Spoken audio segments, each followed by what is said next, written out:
Selamat pagi saudara yang dikasihi Tuhan. Sebelum memulai aktivitas kita pada pagi hari ini, mari kita mendahulunya terlebih dahulu dengan berdoa.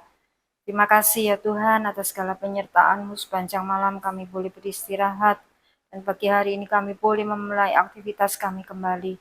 Roh Kudus jagai hati kami dengan segala kewaspadaan, karena dari situlah terpancarnya kehidupan.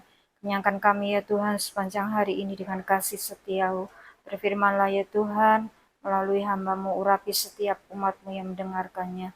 Di dalam nama Tuhan Yesus Kristus kami berdoa. Amin. Saudara yang dikasihi Tuhan, pagi hari ini tema firman Tuhan tentang berjaga-jaga. Dari Matius pasal yang ke-25 ayat yang ke-13 dikatakan, "Karena itu berjaga-jagalah, sebab kamu tidak tahu akan hari maupun akan saatnya." Di dalam Matius pasal yang ke-25 ini menceritakan tentang 5 gadis yang bijaksana dan 5 gadis yang bodoh. Memiliki persamaan dari 10 darah ini adalah mereka sama-sama menanti pengantin pria dan mereka sama-sama membawa pelita. Menurut tradisi setempat, mempelai laki-laki akan mendatangi rumah orang tua mempelai perempuan untuk mengambil sang mempelai. Setelah itu, gadis-gadis dalam perumpamaan ini dimaksudkan 10 darah akan pergi bersama kedua mempelai ke rumah orang tua mempelai laki-laki tempat perjamuan kawin dilangsungkan.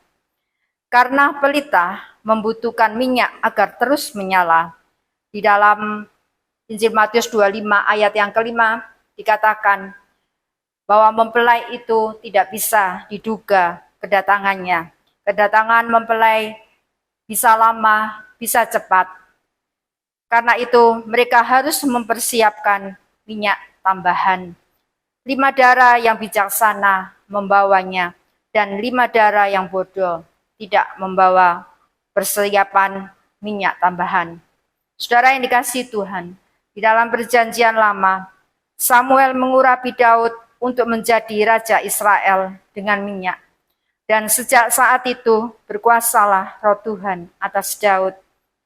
Melalui minyak, pengurapan Allah, penyertaan Allah, diberikan Daud yang dinobatkan sebagai raja.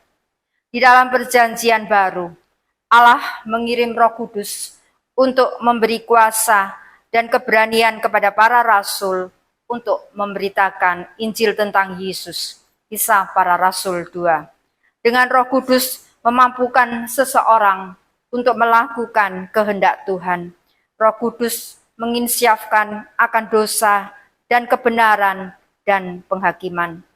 Di dalam Matius 25 ayat yang ke-13, Yesus sedang mengingatkan kepada kita untuk berjaga-jaga dengan hidup dipenuhi oleh Roh Kudus. Gadis bodoh yang tidak mempersiapkan minyak tambahan, menghapuskan atau meniadakan dengan memandang ringan kedatangan mempelai, gambaran dari kedatangan Yesus. Ada sindiran terhadap pola pikir yang menganggap seseorang bisa hidup sesuka hati tanpa memedulikan kehendak Tuhan, lalu berharap tetap memperoleh keselamatan di akhir hidup. Muda kaya raya, tua foya-foya, mati masuk surga. Sikap ini jelas meremehkan keselamatan dengan hidup berpusat pada kesenangan diri serta hidup tanpa pertobatan yang sungguh-sungguh.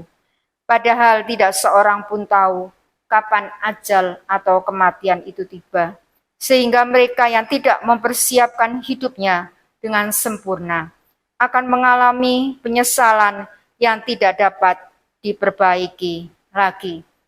Di dalam Matius pasal yang ke-25 ayat yang ke-11 dikatakan, kemudian datang juga gadis-gadis yang lain itu dan berkata, "Tuan, Tuan, bukakanlah kami pintu."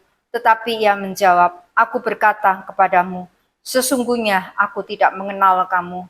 Karena itu berjaga-jagalah, sebab kamu tidak tahu akan hari maupun akan saatnya."